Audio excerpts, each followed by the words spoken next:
తెరిస్తే కనపడుతుంది. అదే మన కాన్ఫిడెన్స్.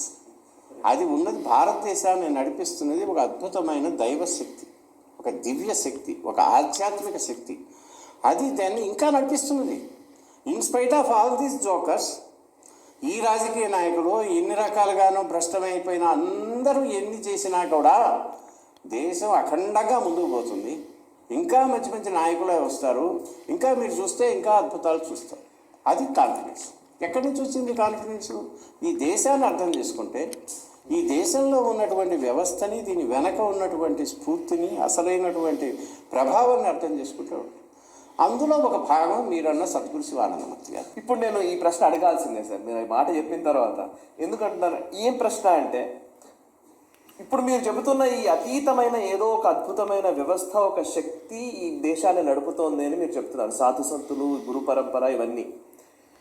కానీ చాలామంది ఈ మధ్యకాలంలో, అంటే చాలామంది అనుకోవడంలో ఒక వర్గపు వ్యక్తులు చాలామంది ఏమంటారంటే, అసలు భారతదేశానికి నాగరికతే నేర్పింది మేము అని ఒకడేమో అసలు ఈ దేశం అసలు దేశంలాగా ఎప్పుడూ లేదు, విడిపడి ఉన్న ఈ దేశం ఇది 1947లో మాత్రమే ఇది దేశంగా రూపాంతరం చెందింది అని ఒకడు.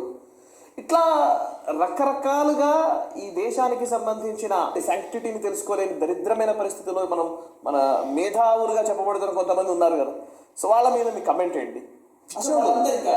పిచ్చిగాడిలు. కానీ మరి వాళ్ళ మేధావులను చిత్రీకరిస్తున్న వ్యవస్థను ఏమనాలి? ఎట్లా?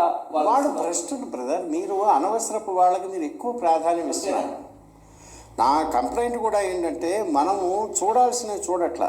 ఓకే, మనకు గర్వపడవలసినది, స్ఫూర్తి తెచ్చుకోవాల్సింది, భూమి మీదకి వచ్చినందుకు, పుట్టినందుకు. ఎంతో కాలం ఎప్పుడు పోతామో తెలీదు. ఎవరి ఎక్స్పైరీ డేట్, మ్యానుఫ్యాక్చరింగ్ డేట్ అయితే తెలుసు మీకు, date of birth. Expiry date కూడా ఉన్నది, అది మీకు తెలియదు. అది ఎప్పుడో తెలియదు.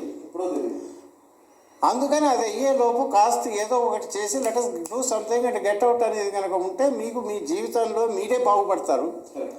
మీరు ఒక బ్రహ్మాండమైన స్వయంచోదక శక్తిగా ఏర్పడతారు. మీ వల్ల సమాజానికి మీకు ఏదో కొంత మేలు జరుగుతుంది. Your life is well spent. మీకు అసలు ఈ ధ్యాసే లేకపోతే ఎందుకు వస్తున్నది ఇవన్నీ? ఈ ఆలోచనలు ఎందుకు వస్తున్నది? పనికి మాలిన అడ్డగాడిదలు పెట్టే దీన్ని ఎవడు చూడమన్నాడు మిమ్మల్ని? వాడి వాగులను ఎవడు వినమన్నారు? ఈ మేధావులు అన్నారు. మీరు ఎవడు మేధావి? ఈ గాడిదలందరినీ కలిపి అందరినీ కట్టగట్టుకుని నా దగ్గర రమ్మను. ఇప్పుడు మీరన్న స్టేట్మెంట్లో ఏ ఒక్క దాని మీదనా all of them put together, let them enter into a dialogue with me. మీరు పెట్టండి, ఎవరిని పెడతారు? మీరు ఎంతమంది మహాత్ములు పెడతారో దేశం మీద. ప్రతి ఒక్క మీరు అన్నదానిలో ప్రతి స్టేట్మెంటుని అది సాధికారికంగా వీళ్ళు చేసే పిచ్చివాగుళ్ళని నోళ్ళు ముయించగలము అంతే. కానీ నోళ్ళు ముయించాలి అని మనం ఎందుకు అనుకోవాలి? ఇవి కుక్కలు మురుగుతున్నాయి. మీరు రోడ్డుల మీద పోతే ప్రతి మురిగే కుక్కకి ఇది మురుగుతున్నదే. ఈ మురుగుతున్నది మనం వినకుండా పోతే మనం దాన్ని ఒప్పుకున్నట్టే అవుతుంది కదా అని మళ్ళీ దాని ముందు కూర్చొని కుక్క అంటే అది ఇంకా మురుగుతుంది. ఎవడు మనకమన్నాడు? ఎవడు ఇవ్వమన్నాడు మిమ్మల్ని? ఎవడు పట్టించుకుంటాడు వీళ్ళకి?